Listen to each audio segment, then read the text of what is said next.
Bonjour et bienvenue. Loin des regards au cœur du système médical, il y a un monde de précision et d'analyse, le laboratoire. C'est un lieu où des décisions critiques sont prises en permanence. Et aujourd'hui, une force de transformation incroyable y fait son entrée, l'intelligence artificielle. C'est une question qu'on pourrait se poser. Qu'advient-il d'un échantillon une fois qu'il entre au labo? La réponse, en fait, c'est tout un voyage. Chaque échantillon suit un parcours hyper méticuleux, de la collecte à l'analyse. Et justement, ce parcours est en train d'être totalement réinventé. Alors, de quoi parle-t-on exactement? L'IA, dans ce contexte, ce n'est pas de la science-fiction, loin de là.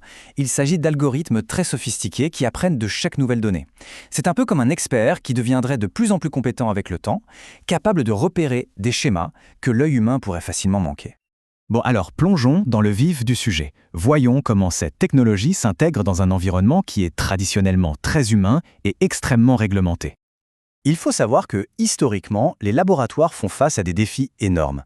Le volume de tests n'arrête pas d'augmenter, beaucoup de tâches sont manuelles, répétitives, et bien sûr, la moindre erreur peut avoir des conséquences vraiment graves. C'est justement dans ce contexte de haute pression que l'IA vient tout changer. Le premier impact majeur de l'IA, on le voit au cœur même des opérations du laboratoire, son flux de travail. On va voir comment il est amélioré, et pas qu'un peu. Le parcours de l'échantillon devient intelligent. L'IA peut, par exemple, automatiser le tri, lire des formulaires manuscrits pour éviter les erreurs de saisie et même identifier les cas les plus urgents pour les traiter en priorité. Et à chaque étape, des contrôles de qualité sont faits en temps réel. Ça garantit une précision qui était juste impensable avant. Et là, la comparaison est saisissante. On passe des tâches manuelles, souvent lentes et sujettes à l'erreur, à une automatisation qui est intelligente. Un bon exemple, c'est la maintenance.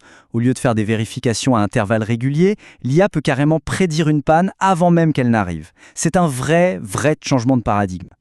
Et ça nous amène à un point qui est absolument crucial.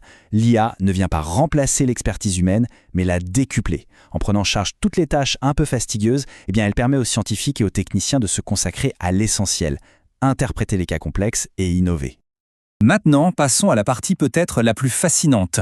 Comment l'IA rend possible des diagnostics qu'on n'imaginait même pas en agissant comme un véritable partenaire pour les médecins? Cette citation illustre parfaitement la puissance de l'IA. Il faut imaginer un algorithme qui peut analyser des milliers d'images médicales avec une précision surhumaine et qui va détecter des anomalies minuscules, subtiles, qui sont peut-être les tout premiers signes d'une maladie. L'impact est immense et ça touche plein de domaines. En pathologie, par exemple, l'IA aide à classer les tumeurs sur des lames de tissu. En génomique, elle passe au crible des milliards de points de données pour trouver des mutations génétiques. Elle peut même prédire des résultats futurs en se basant sur l'historique d'un patient. C'est fou! L'analogie est simple, mais elle est très puissante. En fait, l'IA offre une capacité d'analyse qui est constante, infatigable. C'est un atout absolument inestimable dans un environnement où la concentration, c'est la clé de tout. Mais jusqu'où cette technologie peut-elle aller? Eh bien, des chercheurs utilisent déjà l'IA pour prédire le risque d'AVC, en analysant la composition des larmes. On est en plein dans la médecine prédictive, et ça montre bien qu'on ne fait qu'effleurer la surface de ce qui est possible. Et dans le domaine de la génomique, c'est pareil. L'IA permet de passer d'un traitement un peu passe-partout à une médecine qui est vraiment personnalisée. En comprenant le profil génétique unique d'une personne, on peut adapter les traitements pour une efficacité maximale et, bien sûr, un minimum d'effets secondaires. Bien sûr, l'intégration d'une technologie aussi puissante, ça ne se fait pas sans obstacle. C'est essentiel d'avoir une perspective équilibrée et de reconnaître les défis importants qui restent à surmonter. Et ces obstacles, ils sont nombreux. La qualité des données, par exemple, c'est fondamental. Si les données d'apprentissage sont elles-mêmes biaisées, l'IA risque tout simplement de reproduire ces biais. La confidentialité des patients, évidemment, c'est non négociable.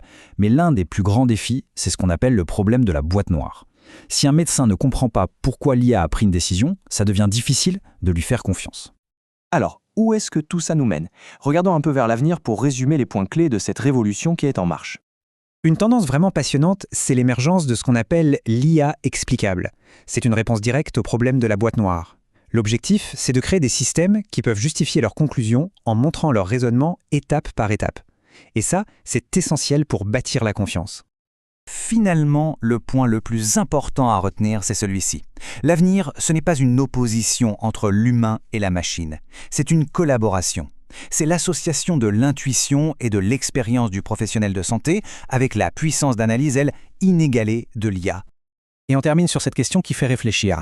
La vraie transformation, au fond, ne viendra peut-être pas de la technologie elle-même, mais de la façon dont les experts vont l'adopter pour, justement, redéfinir les limites du possible en médecine. Merci d'avoir suivi cette analyse.